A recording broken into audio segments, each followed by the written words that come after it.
అందరికీ నమస్కారం. Welcome back to our channel. ఇక మనకు డబ్బులు అనేవి అయితే పడబోవు అన్నమాట. ఏం డబ్బులు అనుకుంటున్నారా? యాసంగి సీజన్కి సంబంధించి డబ్బులు అన్నమాట. ప్రభుత్వం అనేది కూడా ఫండ్స్కి సంబంధించి కూడా ఎక్కడ కూడా క్లారిటీ ఇవ్వడం లేదు. అలాగే మనకు స్థానిక సంస్థల ఎలక్షన్స్ అనేవి కూడా సర్పంచ్ ఎన్నికలు కూడా రంగం అయితే సిద్ధమైనట్లయితే తెలుస్తుంది.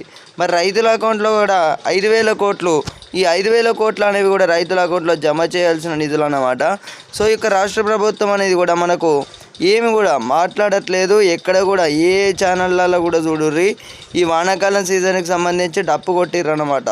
మరి యాసంగి సీజన్కి సంబంధించి డబ్బులు ఎందుకు వాళ్ళేదని అయితే రైతు సోదరులు కూడా ప్రశ్నిస్తున్నారు.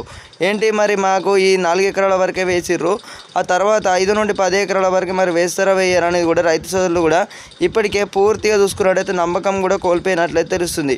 మనకి ఒక రాష్ట్ర ప్రభుత్వం మరి రైతు భరోసా నిధులు అనేవి జమ చేస్తాననేది మీరు ఎట్లా చెప్తున్నారంటే రైతులకు తెలియజేయడమే ఈ యొక్క ఉద్దేశం అన్నమాట. ఏంటి యాసంగి సీజన్కి సంబంధించి కూడా లెక్కలు కూడా చూసుకున్నట్టయితే మరి వానాకాల సీజన్ డబ్బులు ఉన్నాయి కదా, మరి అందులోనే చూసుకున్నట్టయితే అందులో యాడ్ చేసి మరి జమ చేసిర్రా. మరి మనకి ఇది కూడా క్లారిటీ లేదన్నమాట. ఈ 5 నుండి 10 ఎకరాల వరకు ఫండ్స్ అనేవి కూడా చూసుకున్నట్టయితే 5,000 కోట్లు అన్నమాట యాసంగి సీజన్కి సంబంధించి.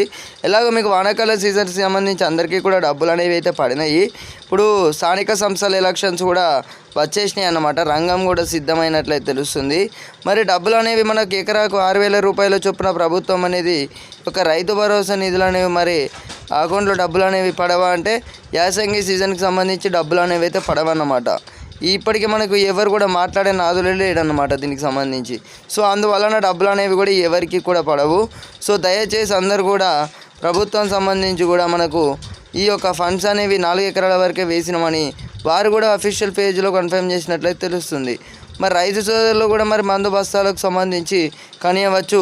ఈ వ్యవసాయానికి సంబంధించి పెట్టుబడులు అనేవి అప్పుడు యాసంగి సీజన్కి సంబంధించి కూడా అప్పులు చేసి ఇట్లా కూడా వారి అభిప్రాయాలు కనియవచ్చు. అలాంటి కూడా మన గ్రామాలలో ఉండే రైతులతో కూడా మన రైతు సోదరుల దగ్గర కూడా వెళ్ళి తెలుసుకొని ఈ యొక్క ప్రయత్నం అనేది కూడా నేను మరలా మీకు తెలియజేయడానికి అయితే ప్రయత్నిస్తాను. ఇక ఈ రైతు భరోసా డబ్బులకు సంబంధించి కూడా చూసుకున్నట్టయితే ప్రయత్నించాను మనకు ఎలాగో డబ్బులు అనేవి ఇక పడవన్నమాట. యాసంగి సీజన్కి సంబంధించి డబ్బులు అనేవి అయితే ఎట్టి పరిస్థితిలో కూడా పడబోవు. ఒకవేళ పడినట్లయితే మనకు కన్ఫర్మేషన్ అనేది కూడా మంత్రి తుమ్మల నాగేశ్వరరావు గారు అయితే రిలీజ్ చేయాల్సి ఉంటుంది. సో అందరూ కూడా తప్పకుండానైతే దయచేసి అందరూ కూడా వెయిట్ చేయగలరన్నమాట. సో అందరూ కూడా ఈ రైతు భరోసాకు సంబంధించి కూడా రాష్ట్ర ప్రభుత్వం అనేది నిధులు అనేవి విడుదల చేస్తుంది. ఓట్లకు ముందే అందరికీ కూడా పెండింగ్ బకాయిలు చెల్లిస్తుందని అయితే ఎదురు చూస్తున్న రైతులందరికీ కూడా ఇదొక బ్యాడ్ న్యూస్ అన్నమాట. సో అందరూ కూడా గమనించగలరు. మళ్ళీ కలుసుకుందాం.